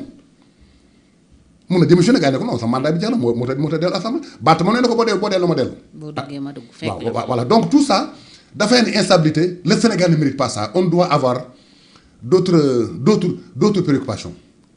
il doit avoir une claire conscience des enjeux du moment il doit surtout avoir la claire conscience de la responsabilité ñu ngi mel ne xale yu nekk jardin d'enfants il doit dépasser ça pour réew mi le monde est en train de se reconstruire donc il y a une guerre partout il y a une instabilité il y a des risques partout waroon nañoo tal leneen lu mooy seen bopp mais Sonko ne parle que de lui maanaam donc son sport favori c'est la victimisation war nañ ko dépasser man c'est mon point de vue malheureusement donc les Sénégalais constatent chaque jour bu ñu yeewoo une déception man am na ñu ma jege woon yoo xam ne ci waxtaan ci mbooloo dañ naan xuloo far nangam léegi ma dis booy neexul ba neexul nag bëgguñu woon nga am dëgg ñun am nga dëgg ñun les gens parce que ce qu'ils savent pas c'est que les militants ne font pas 20% de l'électorat il y a des Sénégalais et puis contexte bi ñu demee élection ba am 54%, ce qu'ils savent pas mooy bu xësee jël pouvoir doo yokk mais da ngay wàññi ko. Oui, une majorité a tendance à s'effriter. À s'effriter léegi nag yéen ñëpp bi ngeen àndee ak Sénégalais nga xam ne ils en voulaient à Macky Sall quand même peut-être même à tort léegi di ngeen nga même Cheikh Oumar Diagne ñu bëri ngi baalu ak Macky Sall waaye dégg nga ko baalu ak Sonko. Diomaye na ma bàllax man foog naa ne mu yor réew mi Diomaye na ma bàllax nangam de dégg nga Sonko na ma bàllax vraiment Sonko nekk jàmbar la non. mais teelul tam 2 ans. non du question waaye non du question 2 ans les Sénégalais seen laam nañu ci kaw tali bi ñu ngi direeku les gens sont fatigués mun nga bañ a réaliser nee naa la nit yaakaar lay dundee soxna Fatou. mun nga bañ a am ndam mun nga bañ a réaliser parce que 2 ans quand même mais d'accord naa man. que ne vraiment c'est tôt. mais quand même nga poser acte boo xam ne dafay dalal xel ni ko wax waa ji kan mu ngi ci jéego boo xam ne. vraiment sama jafe jom naa mais malheureusement ils n'ont pas une claire conscience de la responsabilité wala des difficultés nga xam ne ñoom la Sénégalais yi dund li ñu nekk de c'est de la gaminerie c'est de l'enfantillage war nañu mën a jommal seen bopp sax lii. fi ñu fekk réew mi bu doon tey parti socialiste par exemple moo fi nekk lan nga jàpp ne moom la waroon def pour soulager Sénégal. bi ñu jël réew mi ñoom ak crise bi amoon Sénégal mooy d'accord naa nag bàyyi justice mu def liggéeyam. Exécutif joué rôle am juste fi def liggéeyam mais quand même mooy dépositionner le débat tàppe xol yi te xam ne aussi c'est pas parce que moi j'ai investi dans le projet rek que man maa war a gën a nekk Sénégalais ki nga xam ne il s'est pas investi dans le projet. parce que voilà il n'y croyait pas du tout. parce que la personne peut ne pas croire en projet c'est possible nga nangul ko mais quand même. nga nangul nit ko aussi xam-xamam ak compétence am s'ils avaient nommé les meilleurs Sénégalais donc à tous les postes ni ko réew mi dina génn jafe-jafe yi mu nekk su la fa dafa am ku ñu fal ñoom PCA muy sama rakk nag sama jarbaat sax boo mu ne ma dafa convoqué réunion conseil d'administration man ko bon da nga ko mu ne dama koy waaj a convoqué man mun nga jaar sama kër mun a am ñoo ma ne ko ndax am nga les dernières délibérations les 2-3 dernières délibérations du conseil d'administration mun na ma déedéet ne ko bi nga defee passation ak ki nga remplacé on a pare ma jox ma document man ko ba dama ne attendez ici au moins nga disposer des 2 ou 3 dernières délibérations. sukkandiku ci. soo paree nga tëju fukki fan soo paree nga woo ma mu pare 9 jours xaw ma man ko booy def benn fan ne mu ne ma dama tiit yow doo nit su ma convoqué am gàcce man ko léegi donc xale nga. t'as pas 40 ans jëlal sa tànk nga dem seeti les 2 derniers DG nga seeti les 2 derniers présidents de conseil d'administration ku ne nga jox ko njëgi guro tàllal loxoom ne ku dégg naa sama bopp te nga ñaanal bi mu pare ci loolu boo wootee réunion conseil d'administration moom it savait pas que moi j'ai un syndicaliste boo xam ne kii siège au conseil d'administration waaye xam na sama rapport boobu dem kon bu ko dara quoi le gars m'appelle ne ma mais ton gosse là il est bon parce que dafa am kilifa laaj na ma quoi mais su ma laajuloon imagine nga woote réunion conseil d'administration. parce que bëri nañu ñu fal PCA amuñu benn. mais mosuñu liggéey de leur vie. on t'a jamais dit m'en parler. On t'a jamais imputé un document. Mosoo liggéey de ta vie nga xëy ñu fa le président conseil d'administration bu njëkk du temps du PS le conseil d'administration mais c'était quelqu'un même qui était à la retraite. et même récemment jusqu'à récemment ci Macky Sall sax koo xam ne am na expérience. mais xale boo xam ne fettigul ci nen mosoo liggéey ñu nommé le DG wala président conseil d'administration wala ministre nga ñëw nag amoo humilité arrogant hautain mais loolu moo andi guute ci dëkk bi bu fekkoon ne xam nga Mela Malla Ndiaye dafa def benn affaire bu ma neex bi ñu ko falee mu dem seeti Moustapha Niasse seeti Abdoulaye Cissokho am na ku mu nekkal mu oo ko mu ne gannaaw xam naa tax nga woo ma parce que boobu intelligent man xanaa yaa ko dox mu ne wax naa ci de mais Sonko qu'est-ce qui l'empêchait d'aller voir Mamadou Lamine Loum d'aller voir Maguilène Divergent dem seeti Abdou Mbaye seeti Moustapha Niasse qui a été Premier ministre seeti Mame Madior Boye qu'est-ce qui l'empêche seeti waxtaan ak ñoom discuter ak ñoom lan moo leen gêné ba ñu jël Macky Sall rek def ko noonu Macky di toj àdduna fu mu dem dans tous les grandes conférences moom la ñuy woo moom la ñu nangam mu leen di poobar alors que mais li Idi waxoon munoo jiite réew mi mais te waxuloo ak Macky Sall président Macky Sall n'est pas n'importe qui ils en font un ennemi le cas de Abdoulaye même chose mais ñooñu mën nga mun a seeti ku ci nekk am nga connaissance ku ne am nga réseau ñoom amuñu réseau Mali gii xam fi ni ko baax Guinée xam fi ni ko baax xamuñu kenn tojoo fenn am na ñoo xam te bi ñu leen falee militaire doog jël avion waaw mais quand même boo amul humilité mais ci guute nga dugg mooy problème dëkk bi. kon loolu la ñu waroon def te defuñu ko. dañu waroon naxante ak sénégalais yi xam nga Abdoulaye quelqu'un a dit je sais pas c'est Cheikh Yérim Seck quelqu'un qui l'a dit la dernière fois à la télé wala mais président man li ma laaj mooy lu tax nga doon dugg ci gouvernement Diouf. Abdou Diouf mu ne ko mais dugg ci gouvernement Diouf moo tax sax ma xam conseil de ministre nu muy tëddee xam nga ça c'est l'intelligence. Wade falu aussi donc ubbi les vannes socialiste yi fi nekkoon le temps que moom xale mi ñu former leen ba ñu am la main à la pâte. dafa may ak socialiste yi jël seen xam-xam. ay Djiboka. waaw Moustapha Niasse ci biir. jël seen xam-xam mais Macky malgré fi mu jaar yëpp mais Macky a été accompagné par Tanor et Moustapha Niasse. et Bathily autre personne yoo xam ne. waa APR sax frustré. voilà mais quand même li ko may ndam loolu ci la bokk ñii dañu falu xamuñ kenn Fatou ni ma la mun naa la waatal ne xamuñ kenn am na ñoo xam ne ils n'ont jamais dormi dans un hôtel am na ñoo xam ne mosuñu lekk restaurant classe am na ñoo xam ne xamuñ ni ku baax Sénégal gii waxuma la ak bitim réew waaw Fatou nga fol nag toog nag yow bombe sa tos mais xamoo dara tojoo fen xamuloo nangu woonee xamuloo. privilège yi fees sa bët. fees sa bët nga xam nga très tôt ils ont été victimes de l'ivresse du sommet di yéeg ngelaw di la ëpp di yéeg mu lay ëpp nga ne man maa ngi àjjana te xamul ne plus nga yéeg plus daanu bi gën a métti ils sont victimes de l'ivresse du sommet ils n'ont pas d'humilité ba pare ñu bëgg a diviser ba léegi le Sénégal qui avait le projet le Sénégal qui n'était pas avec le projet les Sénégalais se regardent en chien de faïence le président Diomaye fait tout le pauvre pour que mu am jàmm pour que ñu tapé xol pour nangam mais Sonko ba léegi il est dans la confrontation dans les attaques comme un opposant. il a tenu quand même un discours responsable ci crise casamançaise bi ci Korité bi loolu moom d'accord naa ci mais malheureusement. ban portée la mun a am boobu discours parce que c'est un fils de la Casamance qui l'a prononcé. c'est un fils de la Casamance mais je pense que. ak ñi ko doon wax. ne ko waa Casamance gëmee may seeram ay doomu sénégalais ay militaires wañoon des Casamance nag c'est un sujet qui est tellement sensible boo xam ne du ma bëgg sax di ci communiquer en public mais daal dañu wax ak ay nit nag aussi dañu wax ak ay anciens généraux on discute ak nos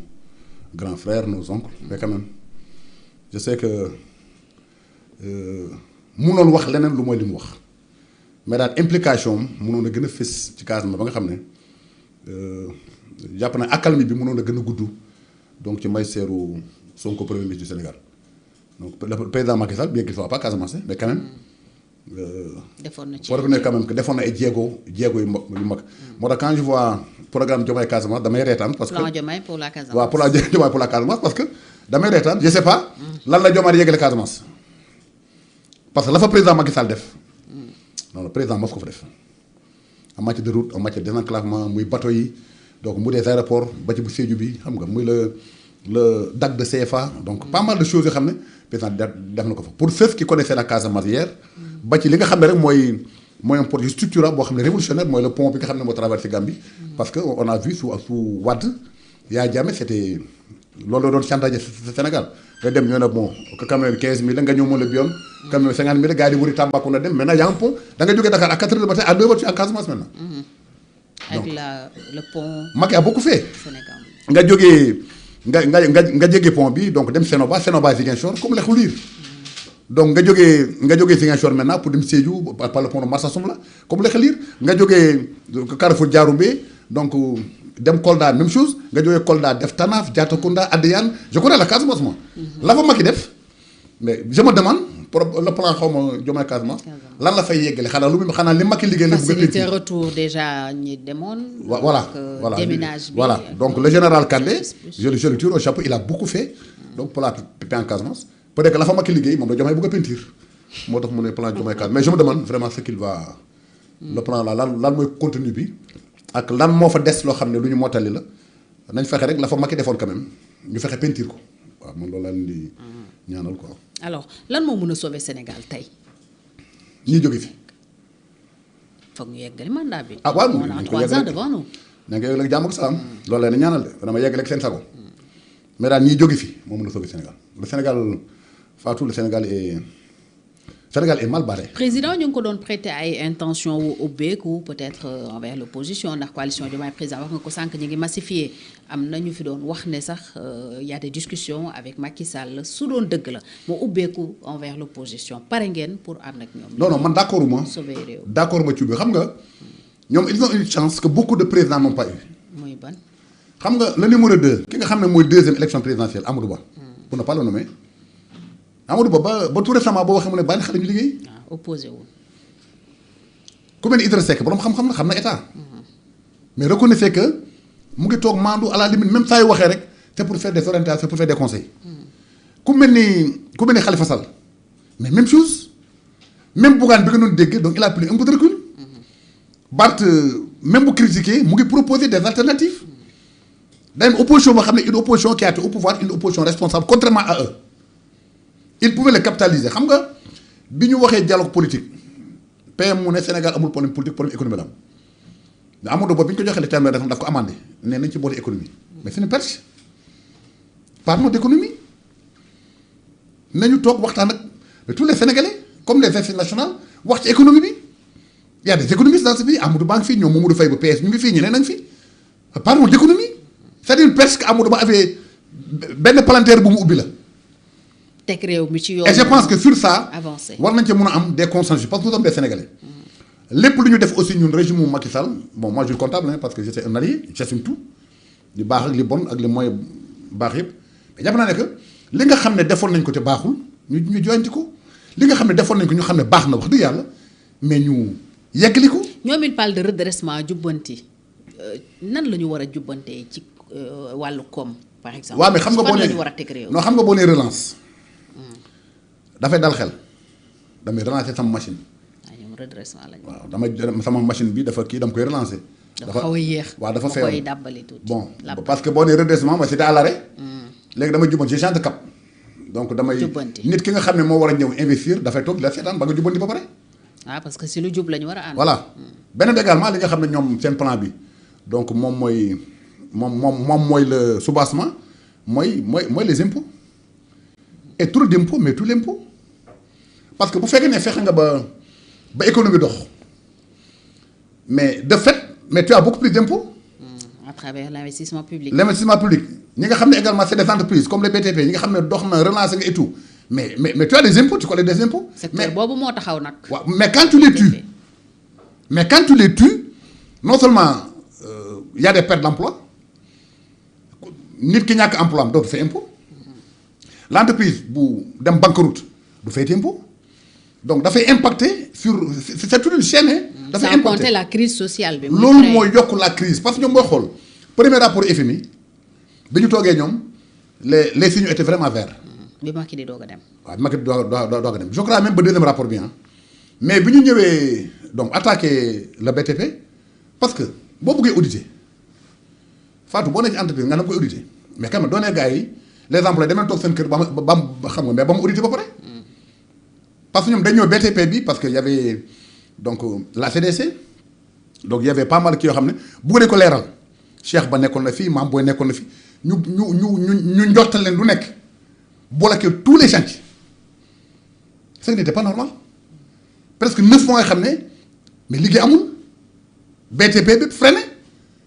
troisième rapport FM bi ñëw mais ci la signaux commencé rouge et les gens avaient alerté mais dégluwuñ kenn donc ba léegi jàppoon naa ne que c'était possible bu fekkoon ne dépassé nañ ñoom seen jafe-jafe donc pardon réew mi tax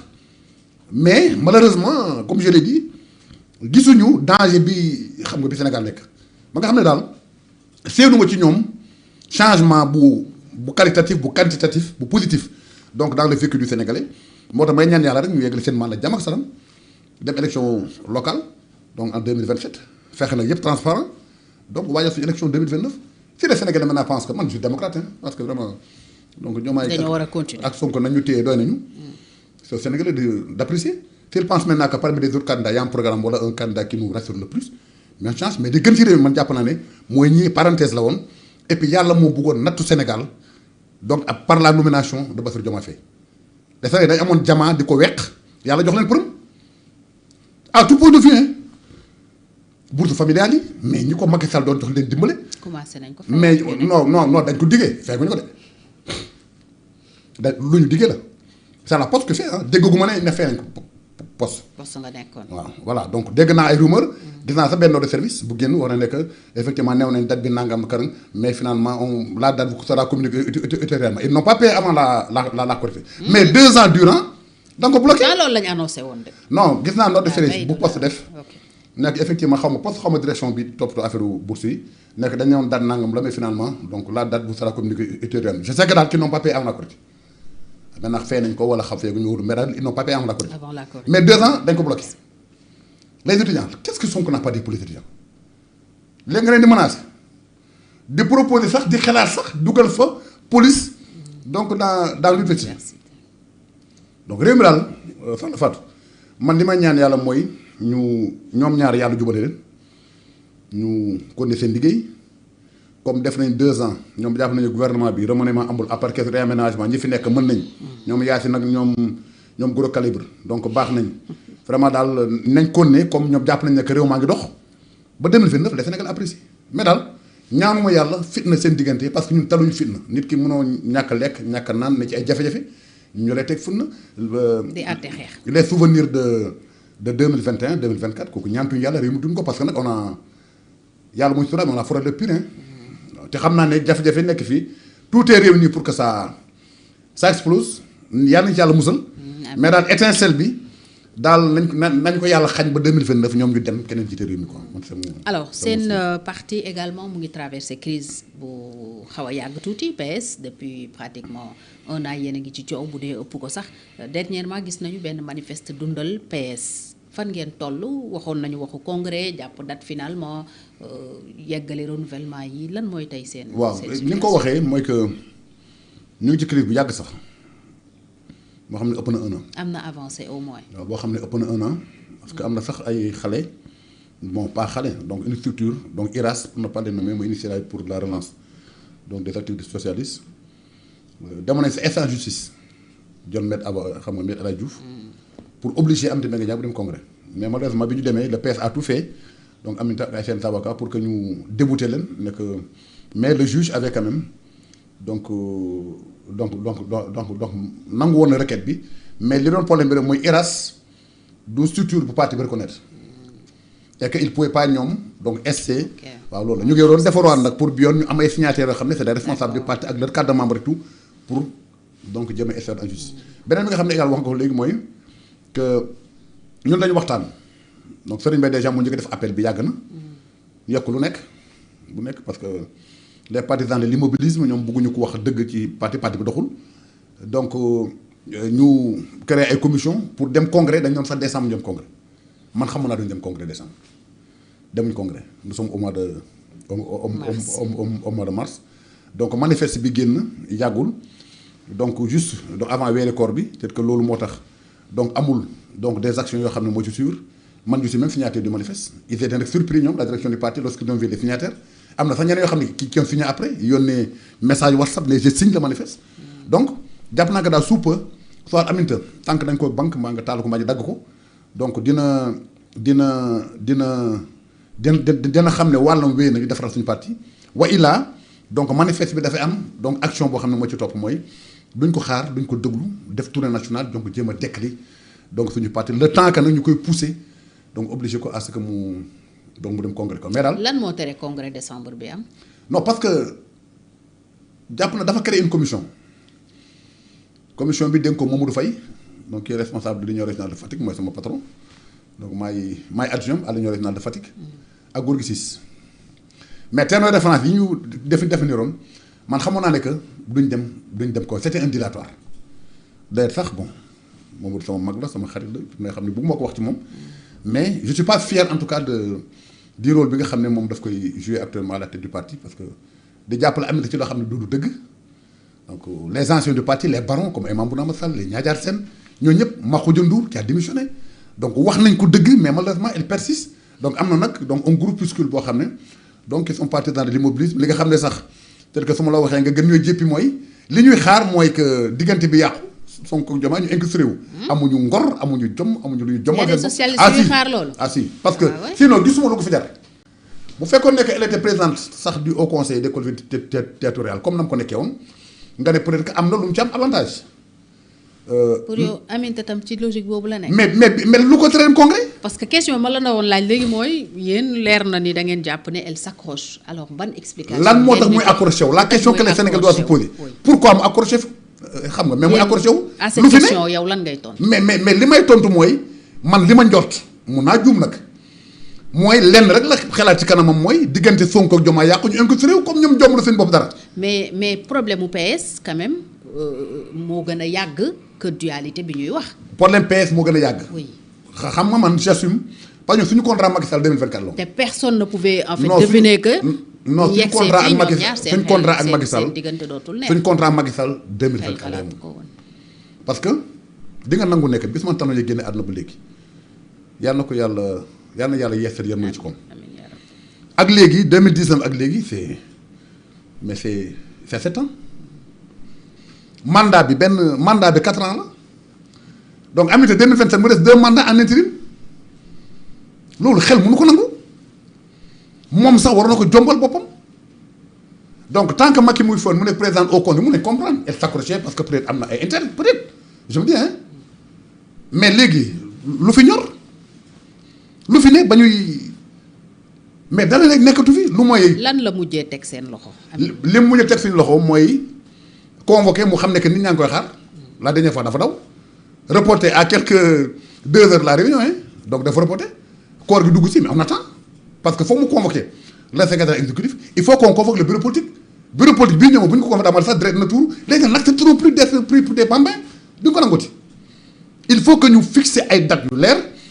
xam un échéancier clair avec un calendrier bien établi validé par le bureau politique ñu dox ci dem congrès on ne demande pas autre chose réunion bi muy woote avant Korité bi mais dafa xam ne les gens avaient décidé les gens étaient vraiment décidés mooy manifester bi génne. quand il a vu les signataires mais dafa gis signataires yi xam ne que fii caaxaan faaxe 2 heures avant réunion bi ci la ces acolytes là les membres de Faye dañu ne oui daan empêchement même bu amee empêchement ñoom ñi président commission ñi mu faroon ay président commission moo góor gi si mais fallait que ñu ñëw livrer nit ñi li nga xam ne mooy ce résultat travaux. mooy réunion bi ñu reporté. ñu ñëw ne dañuy résultat yi naka la parti bi def bay dem congrès texte parti bi comment lay changer naa naka seen proposition yi duñ ko jox les membres du secrétariat exécutif national na gars yi jël note les gens ont boudé léegi nag koor gi jeex na et je sais que ne sous peu donc soit day convoquer wala les gens vont convoquer donc à sa place et puis les gens vont définir un calendrier de tournée. et vous allez faire sans elle. ah oui bien sûr parce que. def seen congrès boobu. donc elle nous a retardé xam nga amit ñi nga xam ne ñoo estoon à justice donc ñu organisé woon man ci laa bokkoon donc pour yóbbal ko ci yoon léeg-léeg li ñu reproché woon mooy que donc IRAS mu noon porter donc la requête bi yoon ñun nous sommes des responsables avec des cartes de membres et tout ak des statuts dans le parti man j'ai signé beaucoup ont signé nañ ko yóbbuwaat ci yoon donc loolu également dañ ko def parallèlement léegi nag xaar ko moom mu convoqué le secrétaire parce que c'est une femme à qui je vois un grand respect suñu sœur la suñu xarit la waaye dafa mujjee pour sa mourir ci loxoom ñëw naa fii ci sa plateau wax ma ne la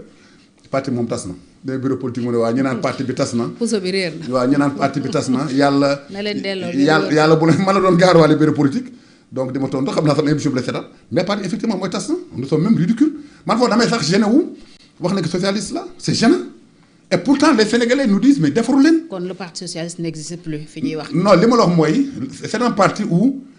dans toutes les en tout cas man dans mon département dans toutes les communes responsable section ba fa nekkoon moo fa nekk. responsable jeune garçon ba fa nekkoon mu nga fa. y a pas de renouvellement. responsable jeune fille ba fa nekkoon moo fa nekk. responsable femme ba fa nekkoon moo fa nekk d'ailleurs la présidente régionale des femmes du parti mooy suñu seul député bi ñoom à l'Assemblée nationale ñoo taxawloo kër mag moom Apassi Daba Camara xëy Camara. bougé wuñ mais militant benn mag mu baax du Janko papa yi l'honorable député Pape Janko daf ma ne woon militant toolu tamate la boo fa yéexee rek boo fa gëjee mu lax boo yéexee tuuti mu dee. militant mais espoir moo koy dundal. responsable ñëw di ko nemmeeku di échanger moom dañ koy entretenir. voilà parti bi di def ay déclarations. sur les fondements de la République jafe-jafe sur l'immigration clandestine sur cette crise là. ñu ngi gis ay communiqué PS. non communiqué Ablaye Wilane c'est mon frère c'est mon ami c'est les communiqués de Wilane qui n'engage pas le parti voilà c'est mon ami c'est mon. mais c'est signé le PS. waaw non il signe à la place du parti dem Alioune Ndoye tontu na ko sax ci benn déclaration bu métti xam ne il n'a qu'à prendre ses responsabilités. tey rek par exemple le décès le rappel à Dieu de Lionel Jospin. waaw je sais. oui. mais c'est Wilane qui signe qui écrit et puis signe moo leen ma wax rek sabar bu tas la parti amatu fi waaw loolu mooy dëgg quoi donc il faut nag ñu defarwaat bon on doit le faire pour nous-mêmes on doit le faire pour les hommes et les femmes qui sont battus pour faire du parti ce qu'il est on doit le faire également pour les générations futures loolu mooy dëgg mais daal boo mooy poser question ci parti souvent damay am kersa. parce que vraiment ni mbir mi doxee nii le parti ne le mérite pas. donc lan moo tax nga joxtu ne dañuy xaar diggante Diomaye ak mais parce que damay xelaat ba bër set du ma mën a nelaw xelaat di loo xam lan moo tax possibilité mu ne ma ne waaw bu fekkoon ne ndaw si mais voilà mun a nekk président de la République ndaw si mun a nekk président assemblée nationale ndaw si mun a nekk député ndaw si mun a nekk maire mun a jàpp nekk kon loolu moo tax mu mooy mais amatul lu mu war a mooy pourquoi mu mooy je me pose des questions et puis xel pour xelaat la comme nag ñoom jàpp naa ne que ñoom bëgguñ dund jafe-jafe donc bootu rek moo leen neex dañ lay boot ba sa sikkim sax nga bañ a wàcc doxee say tànk te dañu xaar coow li am rek diggante dégg nga leen ñu wax ci affaire jafe-jafe réew mi le parti n'en parle pas li xew à l'université le parti a réagi tardivement. waaw ñu ngi bind ay non dama la nekk c'est Ablaye daal di ko écrit même Alioune Ndoye doit reprocher ça dans une déclaration bu salée ñoom ñaar fa dañ laa leen sax c'est Wilane qui engage le parti Wilane qui écrit c'est pas les instances du parti. Pas le parti qui se réunit. Parce que déclaration il faut que les instances d'abord se réunissent. bu ñu paree mu def déclaration boo xam ne moo sanctionné la rencontre. rencontre amul. parce que vous en parlez en interne. voilà après vous sortez un communiqué. d'habitude noonu ngeen daan def. waaw bu rencontre amul nag mais nit ki lu mu bind ak ku mun ci bind il n'engage pas le parti il engage sa personne c'est pas le parti y a pas de rencontre donc loolu mooy jafe-jafe mais daal je rassure les Sénégalais je rassure les militants que sous peu donc tant que dañ ko banque mbaa ñu taal ko mbaa ñu dagg ko je sais que bureau politique bi ñëw moom du yomb ci ndaw si waaw bu dee am nay mbokk. jàppagu leen date pour. non bu jàppul nit ñi dañ jàpp à sa place les gens vont se réunir et puis les gens vont définir un échéancier defar un calendrier dox ci jëm concret parti bi kenn moomu ko nous sommes tous des héritiers mais lii le parti ne mérite pas ça les militants ne méritent pas ça ils sont socialistes dans leur cœur chez eux mais gisuñu kenn dégguñu man mi di wax ak yow tey mais bi nga may président yaa ngi naan le secrétaire général de l'union départementale PS de Foundiougne mais xam nga kañ lañ ma fal. 2014. bi ma la xamee ba tey nii laa lay présenter. waaw 2014 ba léegi sax je reprends la même présentation. mais Soxna Fatou ça fait 12 ans rien n'a changé. ça fait 12 ans moi j'ai fait 3 mandats sans renouvellement je n'ai même plus de légitimité pour parler au nom des militants du département de Foundiougne kazalika pour Aminata et puis pour quelqu'un d'autre ñun sax ñoo ko war a bañal suñu bopp boo demee renouvellement pour nga am légitimité pour mun a wax donc au nom des militants 2014 ba léegi je suis responsable dew ma renouvellement mais mon mandat est caduc depuis longtemps mandat bi 4 ans la moom déjà 2027 moom 2 mandats ci intérim. à part APR nag parti d'opposition yu bëri tam dañu nekk ci situation yu. waaw mais l'APR quand même est en train de se. moo tax ma ne à part l'APR. non l'APR est en train de. APR moom bon parti aussi quand même si c'est. donc pas des trucs donc à l'état encore de balbutiement donc il est en train de faire des tournées donc Mbaye Dione de l'AFP. donc man j'ai vu un programme moom boo xam ne dans le Kaffrine dans le Nioro il a fait village par village donc Thierno Alassane Sall donc il bouge donc je dirais même que c'est le premier opposant actuellement donc il y a des gens quand même qui essaient de bouger li nga xam ne également mooy donc xam nga mais le FDR les gens se réunissent donc ñu ngi valider. Donc il y a des régulièrement. Non, il y a des documents qui sont en phase de prévalidation. Bu ñu ko valider également ba déroulé ko jàpp naa ne que soit ànd dund la wala tàggale ko rek ku nekk dee. Donc question de survie la pour ñun quoi. Il faut que les gens dépassent leurs égos et puis proposent une alternative crédible donc aux Sénégalais. Parce que surtout alternative parce que yéen a ngi critiquer ñi fi nekk mais. on ne propose rien. crise bi rek sax daf leen a nëbb yéen. kenn déggatu leen mooy li ma la wax rek. et puis amul benn proposition bu concrète. mooy li ma la wax nit ñi nag ñu Sénégalais gisaguñu alternative. Voilà il y a des documents qui sont en prévalidation il y a des réunions qui sont tenues il y a des termes de référence qui ont été définis. Donc les documents dañu ko jébal les Sénégalais et puis nit ñi ne proposer des alternatives crédibles quoi. Parce que comme je l'ai dit tantôt moo tax gaw ma ne que y a une dualité sincère entre ñoom ñaar. Donc Sonko est l'opposant nëbb na opposition bi moom mooy opposant ak Diomaye bu ñu jumoo c'est l'opposition ñoo dem laaxira parce que ñoom ñoo fi nekkoon du xuloo. fekk yéen a ngi nelaw. waaw fekk ñu ngi nelaw malheureusement moo tax man gaw ma ne donc xuloo pour man la stratégie mais le Sénégal ne mérite pas ça parce que pendant ce temps pendant qu'ils se battent pendant qu'ils jouent avec les Sénégalais donc réew maa ngi ci guuta goo xam ne donc pour génn ko fi ëllëg sax day jafe. Candidature Macky secrétariat général ONU. oui mais c'est de fait. donc gisee ak. de fait. l'absence de soutien aussi officiel de l'État. waaw de l'État bon mais gàcce lañ ne ram xam nga gor bu seen gàcce du ci yegg as gor bu gisee gàcce du ci yegg. day dëpp waaw dafay freiner gàcce lañ nar a am parce que Macky peut être élu waaw Macky amul des chances de. ah non bien sûr Macky peut être élu parce que Macky amul problème ak la ñi nga xam ne les 5 membres permanents mais amul kenn ku ci Macky amal xaar ma jàll. je pense pas que ci ñoom mu am kenn koo xam ne def droit de veto je m'oppose à ça à son def non je pense pas waaw du Macron du Chine du Poutine du Trump non parce que amul kenn xaar ma yàlla ce sont ses amis Macky il n'est pas président du Sénégal mais Macky mais lu xew ci àdduna bi mais sa voix est consultée Macky est consulté Macky est écouté partout. invité partout aussi. Macky est invité Macky est accueilli comme un roi. Et ça Diomaye pouvait en tirer des dividendes. Il y a des portes qui sont fermées pour d'ailleurs ñoom tukkeetuñ gis naa ne voyagé tuñ. gëj nañoo dem non gëj ñoo dem parce que am lu fi ñu dem fa ñu non seulement dematuñ mais aussi ba xam nga Sénégal mais bañu faloo ba léegi ban. président dina dem Espagne sama. waaw bon xam nga l'Espagne aussi c'est roi Philippe VI. voilà yàlla moom daal yàlla na ko yàlla taxaw daal mais daal ni fi gars yi doon ñëwee muy Bush muy Clinton muy Obama muy muy président français yi muy le roi du Maroc muy non le Sénégal c'était vraiment xam nga le centre quoi c'était la charnière autour de laquelle bon tout tourné Wade sax ñëw na falu président gars yi di ko bëgg a écraser Wade di imposer wu xam nga taper sur la table ba bokk y a des conflits qui se règlent à Dakar mais représenter dara en Afrique nous sommes la risée du monde ba ci li xew nii ak les non ressortissants là mais diplomatiquement ça devait régler Macky Sall bu fi nekkoon kenn du leen jugé ba leen tëj bu fi Abdou fi nekkoon même Wade bu fi nekkoon même chose parce que ce qui lie le Sénégal au Maroc est tellement fort que football mënu ko yàq bien avant même le jugement ñoo leen di jugé bi ñu nekk détention préventive mais ñoom Malataala dem nañ fi Congo la xaw ma fa ñu jàpp leen te ñoom ñoo tooñoon sax dëkk jàmm lañ demoon di fa organiser ay manifestations truc mais président Macky Sall moo woote ñu libéré leen boobu gënoon grave ñii bi ñu leen jàppee aussi mais Sénégal ni mel ne Maroc quelle que soit la tension qui peut exister sur le plan sportif mais quand même diplomatiquement même la diplomatie religieuse pour régler ça ñii dañoo tële ñu tëj xale yi des avocats qui peuvent même pas voir les jeunes là tëj na ak des peines yoo xam ne kenn mënu ko comprendre yow defoo appel Maroc defar appel te boo def nag les peines seront encore plus lourdes parce que diplomatie man Diomaye j'ai apprécié je crois fii laa defee benn émission ak yow ma ne la Diomaye li ma d'accord naa ci parce que c'était un principe qui était cher à Senghor c'est-à-dire le principe des serres concentriques dem Gambie dem Mauritanie dem Nangam. mais ba ñu falu ba ñu am coow li demuñu Maroc. loolu ñu bëri wax nañ ko. mais Maroc mooy suñu port d'entrée dans le Golfe. 380 ba 400 milliards yoo xam ne mais dañ ko dem en investissement ak les pays arabes Maroc moo doon buntu bi mais li ñu léegi Maroc dafa bëri Cheikhul Abbas xam nga Cheikh Ahmed Tidiane Chérif mu ngi tëdd fees mais diplomatie religieuse bi kese mën a génne ak xale kaso pare guñ ci loolu mais ñu bëgg a nangu suñ coupe bi oui ni ñu gérer crise bi. waaw soxna Fatou loolu du jabaate loolu mooy nawluwuma la faale ma la. kenn comprend mais kenn nawlootuñu ñun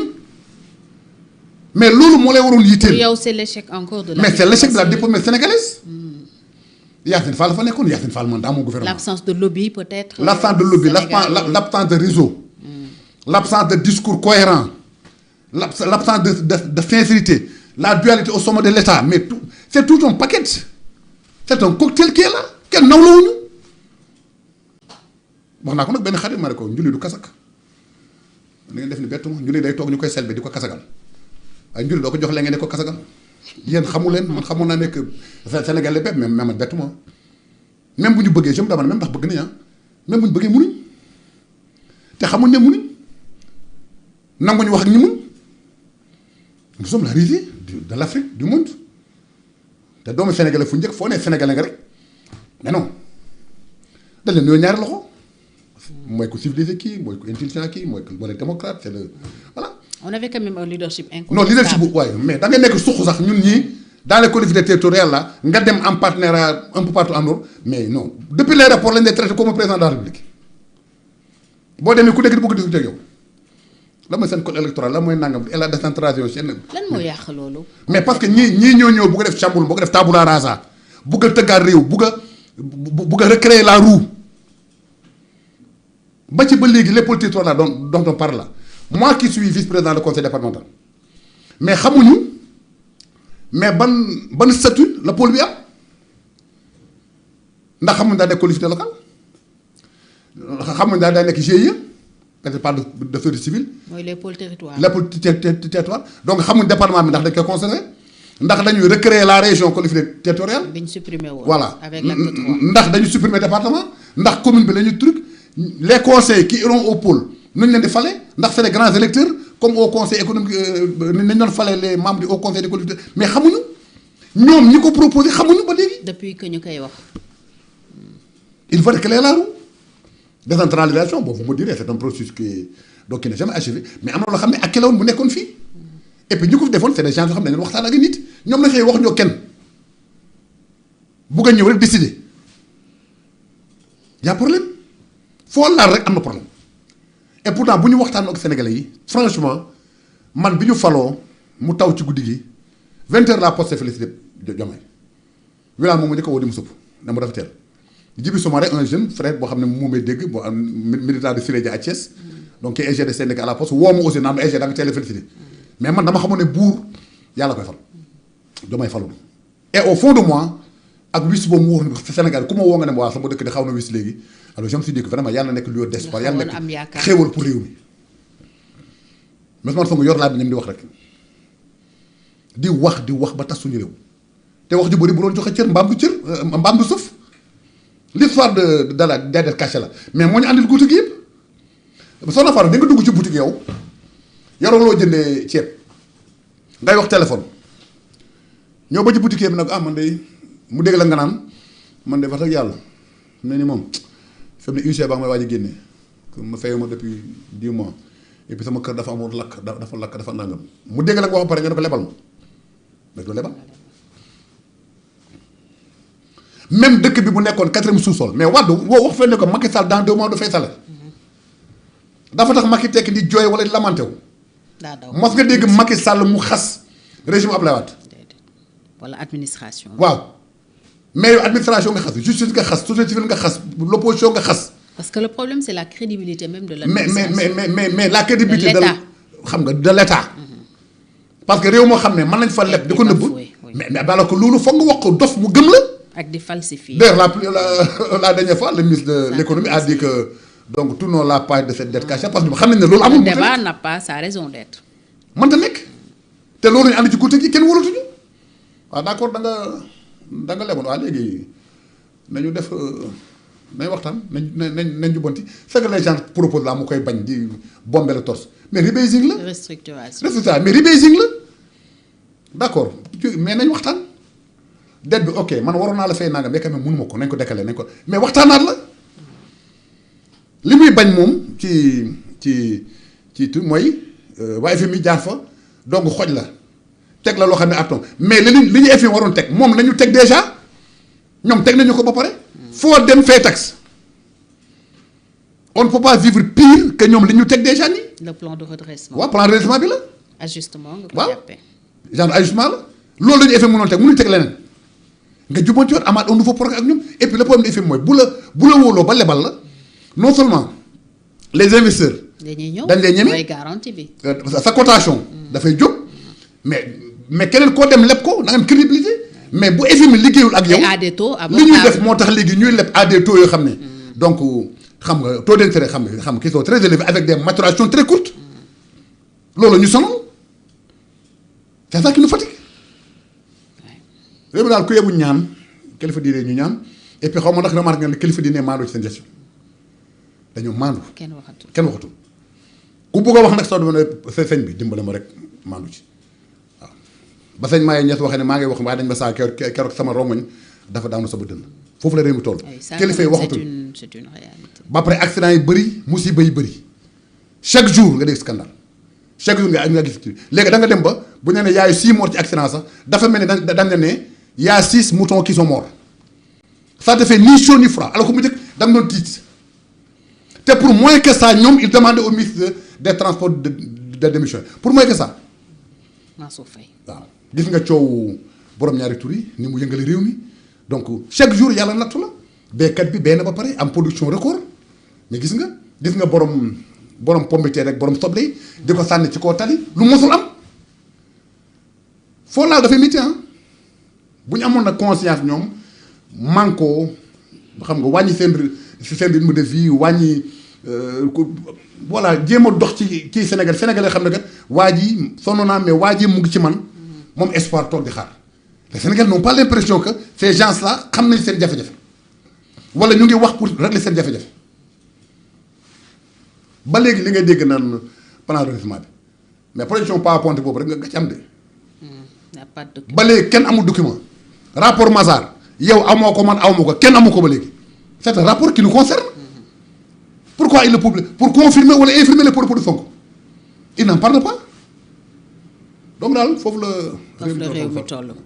loo bëgg a jeexale Amadou. waaw di la gërëm di la sant da ñaanal yàlla. amiin yàlla yàggal taxawaay bi. amiin yaa rabbi. ñaan yàlla également métti na waaye li ñu ñaan ci koor gi donc yàlla. li mu am du jeex. amiin li ñu jàmm ci koor gi yàlla na ko yàlla nangu. yàlla def ko yiw. et puis yàlla bu na suñ mujj tar weeri koor le fait que également ñu warandoo ak nos parents donc chrétiens pour man c'est pas un hasard donc parce que Sénégal moom dañ ko naw ci dialogue donc islamo-chrétien donc bu ñu tabaskee may leen yàpp ñoom bu ñu pagee may ñu ngalax donc yàlla na yàlla rafetal et puis yàlla na yàlla tàppe xol yi ba Sénégalais yëpp bokk ndey ak baay ñi nga xam ne également ñoo ñu jiite ma leen ñaanal yàlla jubale leen parce que man bugguma fitna ci ay nit ci ay xarit du ko def tuddee doom tuddee sa yaay doom donc quelles que soient les ambitions Diomaye wax na ko wutin bi na rafet waaw ñu bàyyi xultu bi et puis ñu liggéey doon ñaan yàlla li nga xam ne également mooy réew mi ñoo ko bokk donc sëñ maam Abdou Aziz daan wax naan que waaye dawal gaalam nga ne ci biir gaal gi ko ñaanal yàlla may ko yàlla bàyyi ko sagom gaal gi muccee nga mucc donc sa bagage mucc yàlla na ko yàlla taxaw le président de la République yàlla gindi ko xam ne bépp acte bu muy posé donc yiwu yàlla jëtu ci et puis les supporters yi nga xam ne ñoo nekk Maroc donc yàlla dellu si leen ak jàmm ak salaam coow li nga xam ne également moo nekk diggante Sénégal ak Maroc ça me fait très mal man taalibe Cheikh la yàlla nañ ko dépasser rapidement tourner la page et puis jublu leen annulation victoire bi tam ñëw yokk coow li voilà donc Sénégal dem coupe du monde parce que li yëpp c'est la donc daf leen distraire nañu dem coupe du monde li am solo mooy équipe bi ma gis donc mun nañu jox encore beaucoup de satisfaction yàlla na ko yàlla def ñi nga xam ne également ñooy syndicats yi donc yàlla def jàmm parce que bu ci centrale duggee parce que moo di joro gis naa ko muy menacé. Le pacte est très menacé. ah le pacte de stabilité est menacé est menacé. bu njëkk c'est le G7 wala ay ànd gësam woon mais léegi si les centrales maintenant bu ñu duggee ci coow li donc jafe-jafe yi ñu nekk déjà dafa doy bu ci leneen duggee nag ci fitna. c'est pas bon pour le pays donc daal yàlla na yàlla tàppe xol yi daal. amiin yaa rabbi yàlla def jàmm et puis ñii ils n'ont rien fait de bon 2 ans et des quand même yàlla nañu leen yàlla taxawu donc ba ñu posé acte yoo xam ne daal dina am jeexital bu positif. donc ci dundu askan voilà loolu moom solo quoi parce que avant des politiques quand même nous sommes des Sénégalais et puis bu réew mi doxee ñun ñëpp lay doxal quoi. jërëjëf loolu lañu bëggoon waxtaanee ak yow ci fafu tey bi di la gërëm bu baax Amadou Deme bokk ci parti socialiste amoon mbégte lool dalalaat la ci jotaay bi. merci soxna Fatou merci. ñu ngi leen di gërëm yéen ñu doon topp ci Sans Frontières TV ak Sénégal Info c'était Faf face à Fatou Amadou Deme bokk ci bureau politique bu parti socialiste nekk secrétaire général union départementale coordination PS bu Foundiougne di tam vice président conseil départemental bu Foundiougne moo doonoon sunu gan gërëm ko bu baax a baax gërëm ñëpp ñu doon teewlu gërëm Khalil mi ne woon ci régie bi di leen dig daje àllarba incha allah ak beneen gan ci beneen jotaay yu faf jaa ngeen jëf. Face à Fatou, face à la vérité, face à Fatou, sans détour, sans hésiter.